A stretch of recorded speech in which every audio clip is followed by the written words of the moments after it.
Good morning and welcome to Promote, Profit, Publish, where you learn how to be an entrepreneur and make money before that book, product, or service ever comes out. Today, wait a minute, before we get to today's guest, remember to go over and take the Promote, Profit, Publish quiz and find out where your skill set is and if you are doing all of the things you need to have successful marketing and connection with your audience before you start creating. The URL is www.promoteprofitpublishquiz.com. So today's guest, in the vein of sort of where we veered off from marketing over the last couple of weeks, is another person who is a business builder and a resource that a lot of solopreneurs and small businesses really, really need. His name is Jaime Jay, and at the core, Jaime Jay is a connector of personalities and brands. He constantly challenges himself to be a better human being. Boy, don't we need more of that in the world. And he's also an amateur hockey player and a starter geek who truly enjoys his clients rediscovering themselves, their companies, and how to realize their why. He's worked with clients in Canada, the United States, America, the Philippines, and other countries in Asia and Mexico. And he's responsible for growing and leading multiple management, sales, and operations teams. He co-founded and operated a publishing company. So see, he's kind of my competition, and I'm going to have him on anyway, where he created and published and distributed a regional real estate publication. He's a recipient of the Army Achievement Medal for Meritorious Service. Thank you for your service. And he also hosts a top 100 business podcast in iTunes. And that's actually how I found him. I was looking for really connected people who had a lot of information to share. What he's going to talk about today is he is the founder and managing director of Bottleneck Virtual Assistants. You never would have guessed that by reviewing the video, but he is. Together with an amazing team, they offer professional growth opportunities for ambitious leaders by creating an efficient and systematic approach to identify, hire, and cultivate team members who focus on specific roles and responsibilities. Welcome. Thank you so much. Wow, it sounds so different when I hear that. I know, everybody says that. A lot of podcasters, they'll record that before you get on. But, I'm one of those people that I want you to own who you are. So right in front of you, and you can get all red and embarrassed and go, gosh, this makes me sound so much better than I am. Oh, thank you. So talk to us a little bit about, well, first of all, what you do, because obviously you have the logo in the background, the Bottleneck Virtual Assistants, and why this is so important for solopreneurs and small businesses to really know about how they can utilize this. Yeah. Again, thank you so much, Juliet, for having me on here and giving me the opportunity to share a little bit about what it is that we do here. And I love our little tagline. It says, we help stop the bottleneck in your business. And for a lot of solopreneurs, entrepreneurs, not necessarily small business, but starting to feel the effects of growth, and the E-Myth Revisited comes flashing back into my face when you just enjoy baking cupcakes, but then all of a sudden you have to start getting vendors and paying invoices and and all this craziness happens, and then you find yourself creating a job, which is not why us as solopreneurs or entrepreneurs got in business. We got in business to have a better quality of life, spend more time with our family, be in control of the decisions that we're making. So oftentimes, and this is something not a lot of us solopreneurs or entrepreneurs want to believe or understand or say to ourselves, but oftentimes we're the bottleneck. And the reason why is because we got into business doing one thing, but there's no way possible we can be good at every single aspect of business. How can we be the best marketer in the world, the best salesperson in the world, the best bookkeeper in the world, the best social media in the world, the best CEO in the world, the best COO in the world? It just goes on and on and on. And earlier on, when you don't have a lot of work, it's pretty easy. You have your vision. You're baking your cupcakes, or you're doing whatever it is, making those widgets, and you're having a lot of fun with it. Now all of a sudden, you start getting in more clients. And now all of a sudden you have to become more organized, because all of a sudden you're starting to drop the ball here, you're starting to drop the ball there, or maybe you forget to call somebody back. And now you get your first upset customer or your first upset client. And then bam, it hits you in the face. Like, holy cow.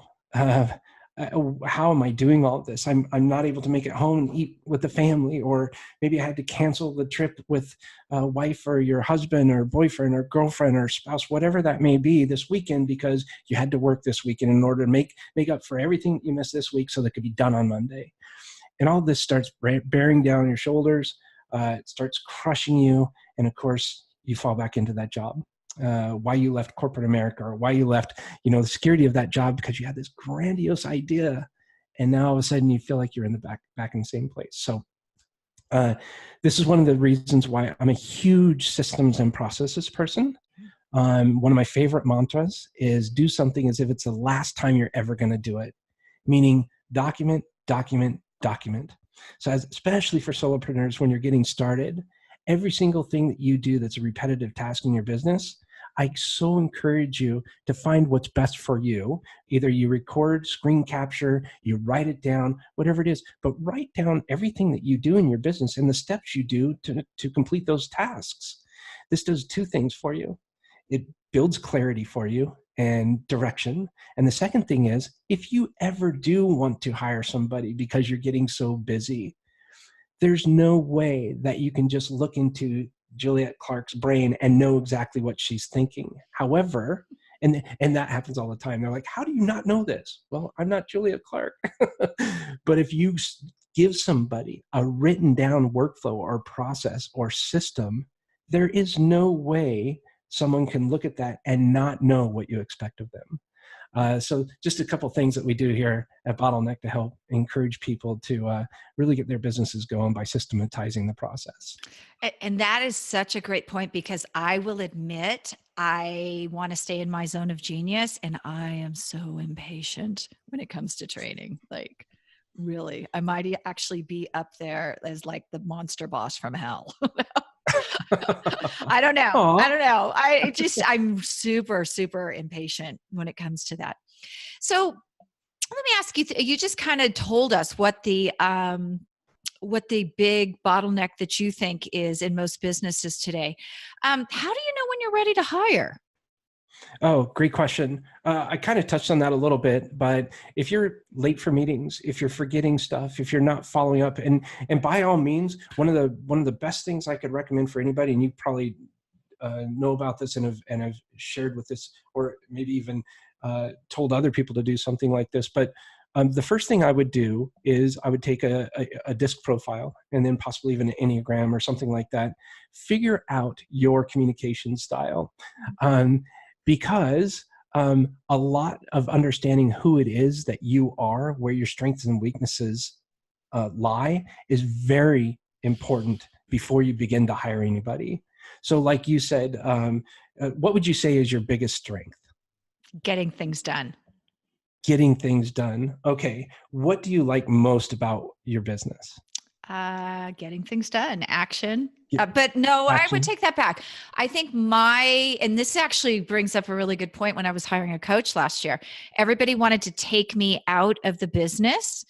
And there are a lot of things that I like to take out of the business. I would like to get out of, which I have. But I love working with my coaching clients, and that's what they were trying to take me out of. So I love communication and being able to help and serve. I love that. I love that. One of the biggest myths in business is don't work in your business, work on your business. Mm-hmm. I wholeheartedly 100% disagree with that statement, especially in the beginning. Now, later on, yeah, you can get to a certain point where you're working more on your business and leveraging your time and all that. But in the beginning, you, the solopreneur, entrepreneur, you are the one that has to be responsible for creating the systems and processes in your business. And then when it comes time to delegate, when you know you're ready to hire is when you are missing follow-ups. And the reason I say a DISC profile is I found out my weaknesses are lack of follow-up and not attention to detail. Mm. Those are two terrible traits to have. when you're building your business. Yes. Absolutely terrible traits to have. But I am always thinking like, oh, I call it ESS, entrepreneurial squirrel syndrome. Oh, I love that. ESS. I've got to do that. Yeah. And, I got to do this. I got to do this. I love thinking of creating things. I absolutely love it. It's so much fun for me. I do not like bookkeeping. I hate numbers. I don't like writing detailed reports. I don't like writing my show notes. I love doing podcasting, but I don't like editing. Like make up my mind, Jaime. Just come on, get with it.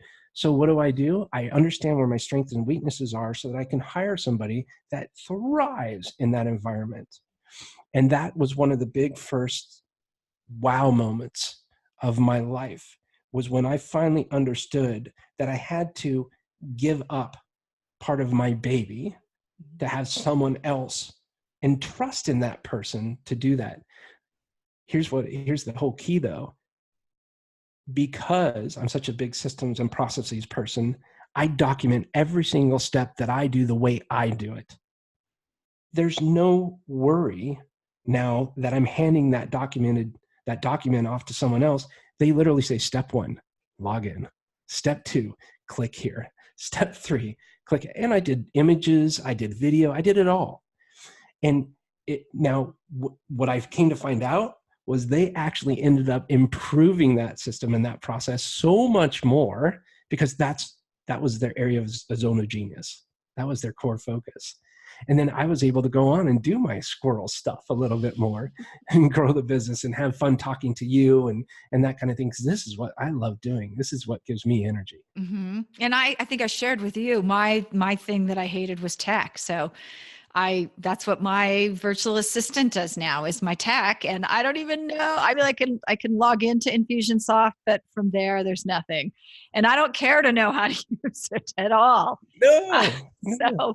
So one of the things when you're growing a company is you go from being the person to now your company has to have a culture. Oh, yeah. Because it can't just be you hanging out in your sweatpants with a nice shirt on doing interviews all day. Because that's what happens with, I kind of go back to the solopreneur. Like the way I envision them is they quit their day job. They show up for the first day at their new solopreneur desk, and they're dressed to the nines. They're super excited. They get 4 months into it. They realize what the tech is all about. They haven't showered in days. Like the dog is looking at them going, dude, like do something. And that, so how do you start when you get out of that phase and actually take a shower and say, okay, no more tech? How do you start building the culture? Where do you go from there? Because it's not just I'm hiring someone. Like you have to have a company vibe. Yeah. I love this question, and thank you so much for asking it. I am so infatuated with culture. I cannot wait to learn more about it. I love asking people what they think culture is. And I just absolutely, I don't know if I should use this word, but I adore it. I think leading with kindness is very powerful. And I think that when you go and you get into business, I don't care if you're making widgets or whatever the case it is, you're in business and it's something bigger than yourself. I'm really big on category design. Thank you, Christopher Lockhead. He's amazing.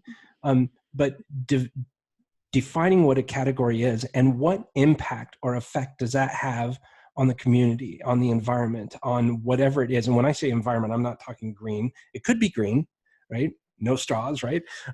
It could be something like that. But what's bigger than me? One of the most powerful things that happened to me here in Bottleneck is one of our VAs, Mike D. We call him Magic Mike because he is amazing when it comes to audio editing. He shared with us that for the first time in his life, he was able to buy a car. Oh. Another VA, for the first time in their life, they were able to buy a house. It's things like this. Now, I'll get naysayers. It's a global economy now because of the internet, right? The interwebs. You can go and hire from anywhere. There's contact. But I promise you this, that human being that is now able to hire a car that can take around that family of seven now, by the way, they can drive them around instead of taking public transportation. They're able to feed their family. Guess what? He's talking to other people and helping other people out. They went to a fundraiser and donated money in Bottleneck's name to help this unbelievable cause. And you start seeing this, and now you start seeing, wow, there's a bigger impact than just me.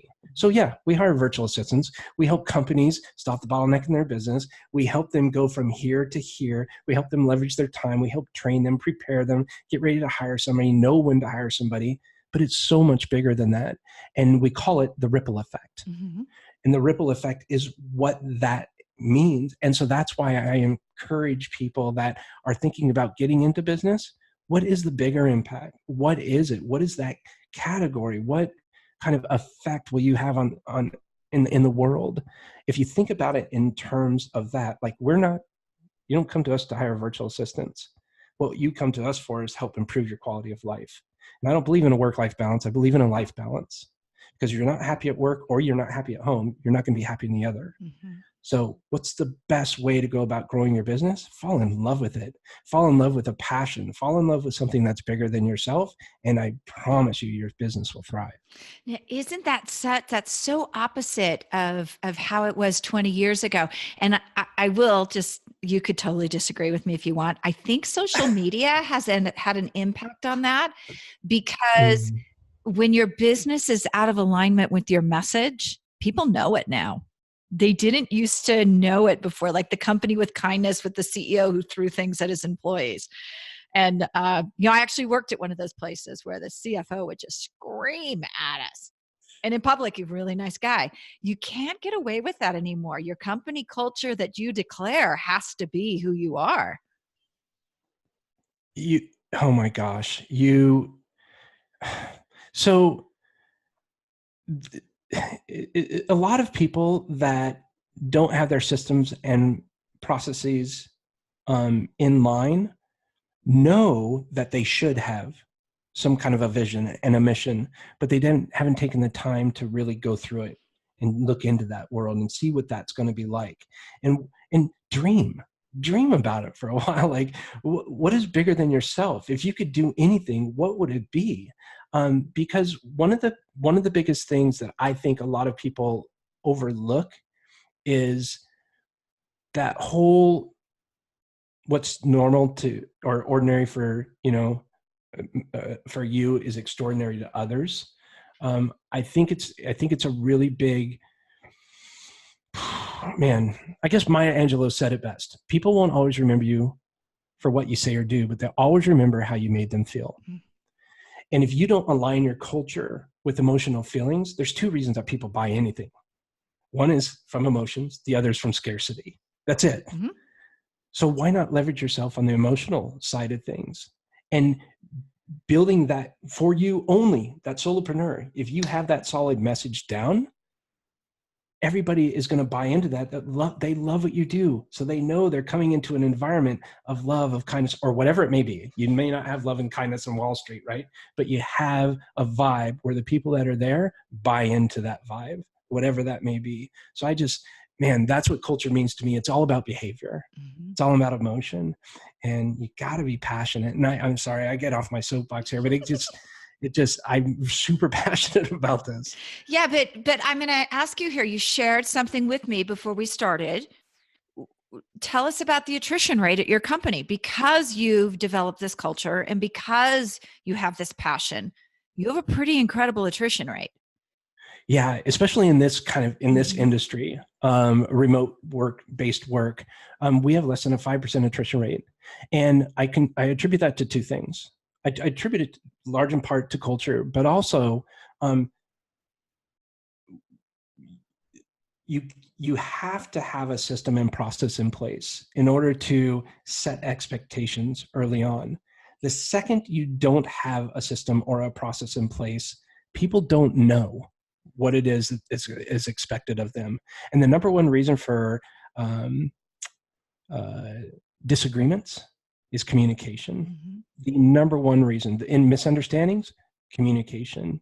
And if you're not set forth in your culture, in your systems, you're going to be very hard pressed to find a good environment to be around. And if you don't know something, you tend to maybe lash out. When people yell at each other, it's because they feel they're not being heard. Mm-hmm. So they tend to raise their voice, mm-hmm. right, to be heard. And that doesn't do anything, because now all of a sudden it's creating a rift. And who was it that Tim Ferriss, he said some of the best decisions ever made came out of uncomfortable conversations. Mm-hmm. And if you're afraid to talk about what's uncomfortable, if you have an environment or a culture that doesn't promote speaking up and sharing ideas and concepts, how are you ever going to grow? And how are you ever going to bring people into this environment, this life, this family, without this honesty and integrity that encapsulates what I believe to be culture, that behavior. So I think and it's always moving, by the way. Once you create a system and a workflow, that's a living, breathing document. Just know what works for you today may not work for you tomorrow. Right. And if you understand that and you go into it, holy cow. And here's the other thing. Have meetings. When you have meetings, prepare people. Let them know what you're thinking down the road. Don't just all of a sudden say, okay, hey, guess what? We're doing this now. Right? Get buy-in from people. Have them, share what they think of it and challenge you and say some of the things, yeah, that's a great idea. Let's do that. Great idea. I don't think that's going to work from us right now, but I really appreciate that feedback. Right? Mike Michalowicz. Oh my gosh, huge fan of Mike Michalowicz. Me too. Was recently on my podcast, and he said something that was ingenious. And I said, because he loves he's very jovial, has a very fun environment. He's really goofy. And boy, he walks into his office and nobody in his office goes, oh my gosh, the box is here. Everyone's like, hey, Mike, what's happening? Oh, check out this crazy cat video on YouTube, and I think that's great. And I said, well, where do you draw the line? And he goes, that's a great question. And what he said was, so that you don't hurt anybody's feelings, but you let them know, hey, we need to get back to work, or, this is not where we're going. He'll say, you know what, let's take that offline for right now. And let's just focus on this. And I thought, oh, that's good. That's genius. Yeah. But see, that's culture. That's behavior. That's expectations. And he has everybody on his team is amazing. They're just full of life. And I think more and more we need that. We need that in this world. And it's not everywhere. But I think the more we can share it and spread the word on that, the better off everybody's going to be. Yes, absolutely. So the virtual assistant world, pretty much every solopreneur ends up needing virtual assistants at some point, but it's a very transient world out there. I mean, in my opinion, like people are there's a pretty low threshold to get in, actually. Tell us a little bit about your people and how you keep, because you have such a low attrition rate. And so obviously you have the quality there too. How do you overcome that transient quality? Another brilliant question, by the way. So yeah, I would say that this is probably one of the biggest challenges right out of the gate that we have to address early on. I think the biggest part, again, is setting expectations. So we've created what we call as a 6-step hiring formula for the client. And we take them through 6 steps. Like I mentioned in our pre-interview there, I've been doing this since 2006. I've learned a lot about the hiring process and about what clients, what are the challenges are when they hire somebody. There's so many, this is a new territory for a lot of people. Many times people haven't even hired anybody, let alone someone remotely. Mm-hmm. And like, oh my gosh, how do you oversee someone remotely? So we have a 6-step hiring process that helps you identify what it is that you like. We call it a delegation roadmap. And what we ask you to do is list down every single task that you do in a given day and assign 2 values to it. Number 1, is this something you must do? Or can you delegate this to somebody else who can do it 80% as good as you or better? Number 2 is this something that gives you energy, or does it drain the living daylights out of you of energy, right? For me, that would be editing. Oh, I can't stand it. Can I delegate it to someone that can do it 80% or better than me? Heck yeah, they can do it way better than me. Mm-hmm. So that would be something. So you get this list of all the things that you can delegate and that don't bring you energy. Now, all of a sudden, step 2 is creating a job role. A lot of people don't create job roles and responsibilities. They call it a job description, but it's a job role and it's the responsibilities. Again, you're setting that as expectations. So you take all of the things that drain you of energy and that you can delegate, and now you have all of the things listed out in that job roles and responsibility, so that when you go to step 3, we show you about managing meetings, and we give you on the job roles and responsibilities, we give you a template and we give you a video to show you exactly how to fill it out. And then meetings, how to have a good meeting, how to have a very productive and efficient meeting. And then we give you action items, and again, templates for each of those. And then now that you have your job role ready to go and your meeting agenda all lined up, now you're prepared to do the interview, because now you can confidently share what it is that you expect and whether or not the people that you're talking to or interviewing are qualified for those positions. And that we go into the details of how to interview somebody, especially somebody remote. Mm-hmm. Then the 5th step is we go over an agreement, and we kind of show you it's a glorified list of expectations, basically, is what it is. Right. And then the 6th step is, okay, it's your first day. Now what? We don't just leave you hanging. And this is the major problem right now when you're hiring VAs. You kind of go fend for yourself. Yep. Now, this is on the client side. On the VA side, the virtual assistant side, we have a 4-step hiring process. And only about 20% of candidates complete the application process, because we have them do a lot of work. There's some problem solving. There's things that need to be done. And then we do a 3-tiered vetting system. Number 1, they are from the Philippines. So they speak English? Do they write? I don't want to hire. Do they have an accent? So we vet them for that. And the reason why we have only college graduates or the equivalent from the Philippines is because 100% of the universities are taught in English over there. Mm. The second thing we vet for is we do a tech check. We want to make sure that they're hardwired in, not Wi-Fi, so that you're protected security-wise. Do they have a backup? What happens if their power goes down? What if they drop their laptop? Where do they go? We have them write out a 2-step backup phase on how they're going to reach out to you should their computer break or should the power go out, all of that stuff. The 3rd step is soft skills. This is what everybody misses. Every one of our virtual assistants, our candidates that we interview, take a DISC profile. And I'm not talking about a free DISC profile. I'm talking about a heavy-duty DISC profile. And why do I have them do that? It's because we share the resume with our clients before they're interviewed. We share a video resume so they can listen to them and see them talk and conversate. And then we share the results of the DISC profile. Why? So they know how best to communicate with them. And then we do a three candidate interview that's moderated by an onboarding specialist. And she's there to make sure that our client is there as well as the candidates, so that they can go through and moderate and make sure they're there for only about 10 minutes each one. And then once that's done, we do a confirmation interview. So our client would say, I really like Sally or Johnny or Sue or whomever it was. Then they go on to a confirmation interview, and this is not moderated. This is only the client and the VA. Mm-hmm. And this is an opportunity for them to kind of go into a little bit deeper of what they're expecting.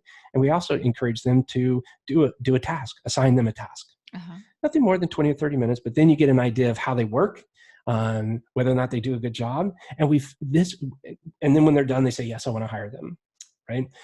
What we found is because we spend so much time upfront in this process, it has really affected our attrition rate in a very positive way. And it's because we spend so much time up front and help prepare the client and the VAs. And by the way, we're always improving this process. But it's because we spend that time, I think that has a big contributing factor. That is amazing. So for all of you out there who I hear you complaining all the time about, I paid my VA and they disappeared. So you guys actually do contracts with deliverables and things like that, like Yeah. these are the tangible things we're going to do. And I would encourage all of you to work with VAs who do this, because you don't always get what you're looking for, the task wise, and the job completion. So of course, this isn't a Fiverr, this is a premium service he's talking about, and you can hear why it's a premium service. You're getting things done and getting things done efficiently. So where can there was one other question. Who do you Sure. look up to and why? Oh my gosh. Thank you. I look up to Christopher Lockhead, amazing, amazing man, because he's the one that taught me about the importance of category design and the importance of designing my own space in this industry. And he's an amazing, amazing, talented 3-time CEO. Wrote the book, co-authored the books Play Bigger and Niche Down. He's been a huge inspiration and a terrific friend to me. And then, of course, I look up to my awesome girlfriend, Sarah, who keeps me on track and keeps me going in the right direction. Aw, that's sweet. Okay, so where can we find you? Uh, Bottleneck.online. The other thing that I would encourage you to do is to Google virtual assistant companies if you're interested in looking at them, and look at the different companies that are out there. There's a ton of them out there. We've been ranked by Blogger Local as the #1 virtual assistant company. We got the top editors choice there. And we've also been ranked by Reach, and I think we're 10th in the world there. But what I wholly recommend people do is go and talk to a couple of these different companies and get a feeling for where they are, because they all offer different things. We don't do project-based work. We're looking at building a long-term relationship. Some companies do project-based work. Some companies, they just need a job done. Maybe, there's just so many different opportunities out there. I cannot recommend doing your research. I'd love to talk with somebody and answer their questions, but I really want them to have a good understanding of what the industry is like. And we may not be the best fit for you. Find something that's really good and that works with you and your business model, because you are you, and your business is going to be different than, like Juliet, I'm sure your consulting practice is different than other consulting practices in the industry. And why is that? Because certain things are done differently, because it's you. So you really have to pay attention to what works for you best. So that's my best advice for anybody out there, although we'd love to have your business. Great. So where do we find you? Bottleneck.online. Okay. I think we got a little blurred back there when you said it. Yeah, sorry about that. Yeah, and that's really great. Thank you so much for being on today. I hope this was really helpful for all of you guys, because I know so many people are out there looking, and I hear it all the time. There isn't success because we don't truly know how to get this done. Oh my gosh. Yeah, thank you for having me on. I hope I did okay. I really enjoy it. So thank you. Thank you.